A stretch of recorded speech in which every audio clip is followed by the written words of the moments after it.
Hello, Mustangs. I miss you so much. I know that you've probably heard that from your teachers. This is a really weird time for education, certainly, but for the entire world that we're going through right now. But we're going through it together and we're going to be stronger for it. And I hope you all are well out there. I was sick for over a week. I'm feeling a lot better today and I'm glad to report that. And so now that I'm feeling better, I really wanted to reach out to you via video because we haven't seen each other, so I wanted to do that.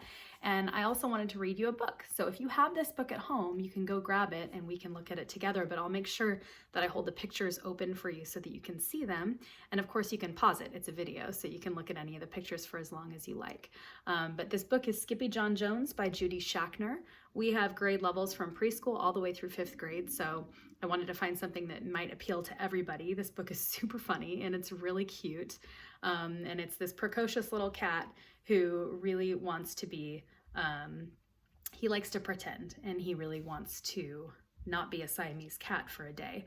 And that's something that's very relatable. We all like to pretend. I love Halloween. I love dressing up and, pretending to be something that I'm not because I think it's really fun. So I hope you all are doing a little bit of learning every day, reading every day, and this is a fun way that we can do that together. So enjoy the book, Skippyjon Jones, and I hope to do this for you again soon. Every morning, Skippyjon Jones woke up with the birds.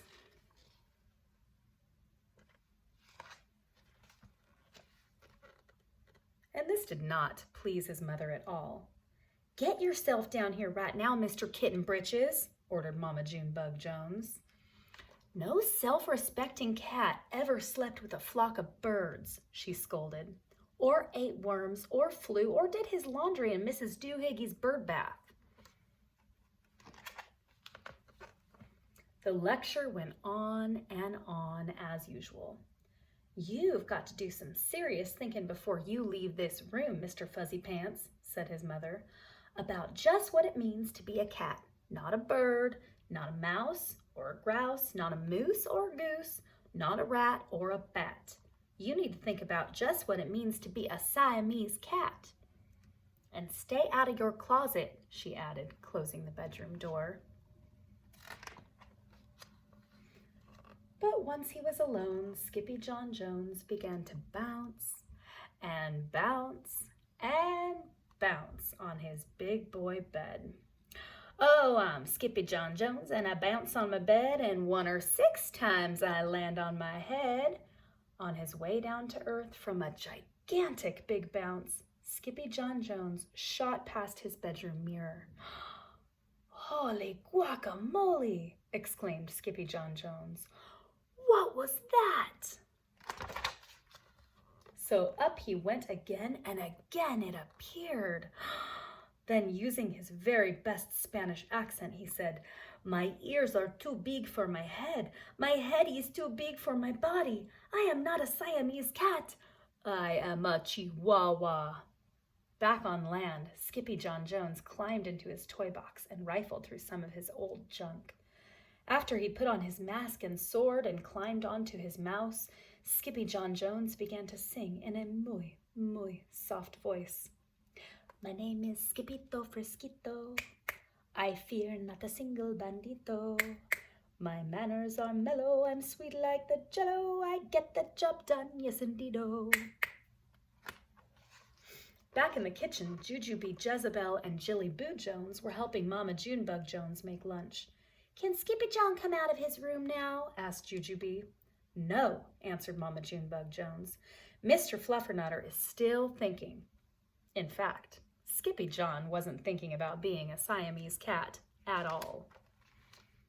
With a walk into his closet, his thoughts took him down a lonesome desert road far, far away in old Mexico. Not long into his journey, a mysterioso band of Chihuahuas appeared out of the dust. "Ay caramba, who goes there?" asked Skippyjon Jones. "We go by the name of Los Chimichangos," growled Don Diego, the biggest of the small ones. "Who are you?" "I am El Skippito, the great sword fighter," said Skippyjon Jones. Then the smallest of the small ones spoke up. "Why the mosquito, dude? asked Poquito Tito. I go incognito, said Skippyto.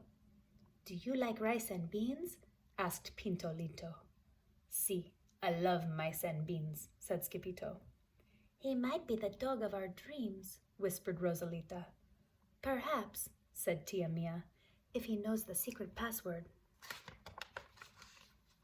Leaning toward Don Diego, El Skippyto half sneezed, half spoke the secret password into the Chihuahua's very large ear.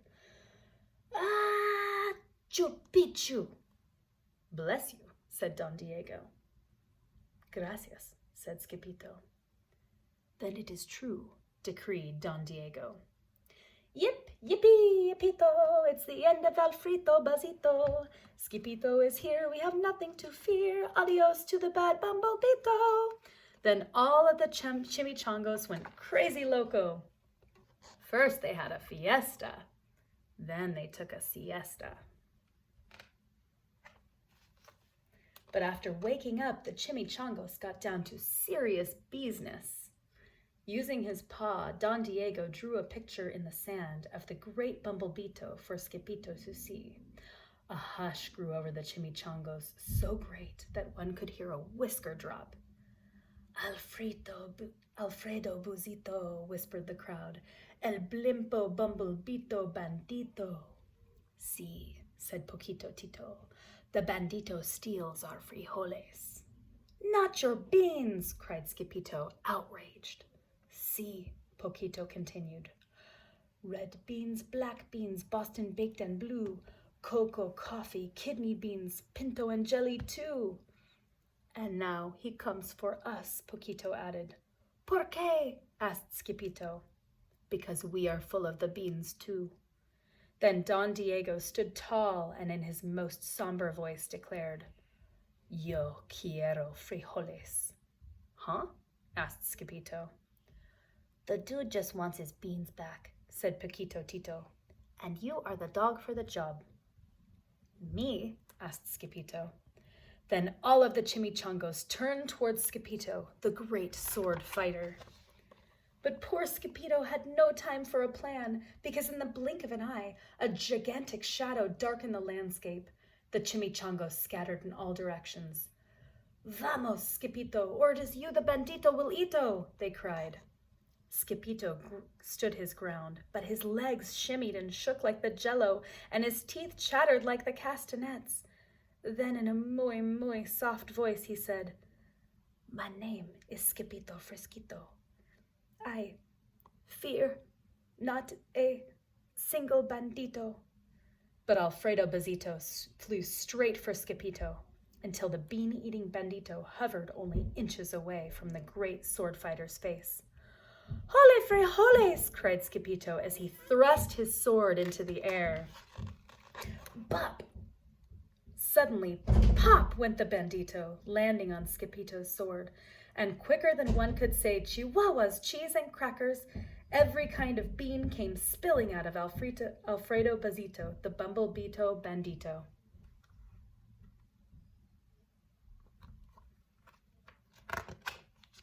Then all the doggies burst into song. Yip, yippee, yippito, our hero is El Skippyto. He's the dog of our dreams who delivered the beans, and now we can make our burritos.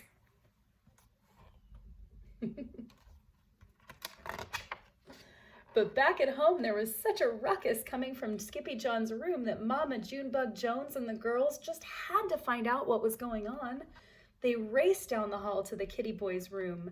Bangito, Crashito, Popito, Skippyto. Just in time to see Skippyjon's closet exploding.